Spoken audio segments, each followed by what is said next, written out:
नमस्कार, मी प्रीती. मी मराठी लाईव्हच्या prime time मध्ये तुम्हा सर्वांचं खूप स्वागत. लोकसभा निवडणुकीआधी काँग्रेसला मोठा झटका लागला आहे, कारण काँग्रेस नेते संजय निरुपम हे एकनाथ शिंदे यांच्या शिवसेनेत प्रवेश करण्याची शक्यता आहे. संजय निरुपम हे काँग्रेसवर नाराज आहेत. महाविकास आघाडी जागा वाटपावरून अजून मतभेद असल्याचं समोर आलं आहे. महाराष्ट्रात उद्धव ठाकरे यांच्या शिवसेनेने 17 उमेदवारांची यादी जाहीर केली आहे. उद्धव ठाकरे यांनी उमेदवार घोषित केल्याने महाविकास आघाडीत चुरस सुरू झाली आहे.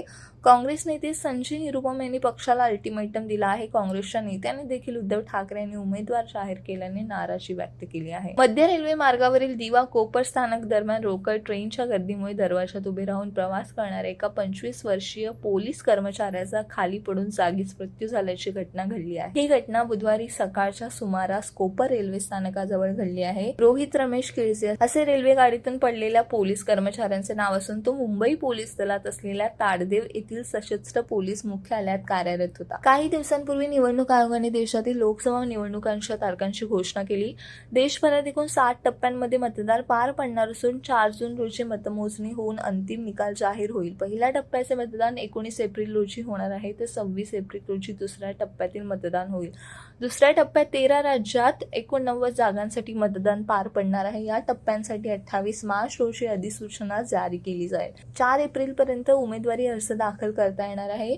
5 एप्रिल रोजी उमेदवारी अर्जाची छाननी होणार असून 8 एप्रिल पर्यंत उमेदवार हे त्यांच्या अर्ज मागे घेऊ शकते. कल्याण लोकसभा मतदारसंघात मुख्यमंत्री एकनाथ शिंदे यांचे पुत्र श्रीकांत शिंदे यांच्या विरोधात त्यांचं नाव घेतलं जात आहे. याबद्दल विचारले असता त्यांनी आपण हे केवळ मीडियातूनच ऐकले आहे, आपल्याला अधिकृत असं काहीच सांगितलेलं नाही, परंतु पक्षाने आदेश दिलाय तो पाळण्याचे आम्हाला बाळासाहेबांनी शिकवलं आहे.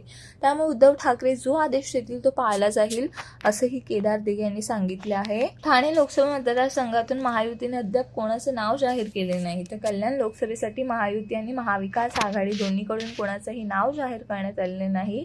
केदार दिघे हे तत्कालीन शिवसेना ठाणे जिल्हा प्रमुख स्वर्गीय आनंद दिघे यांचे पुतणी आहेत.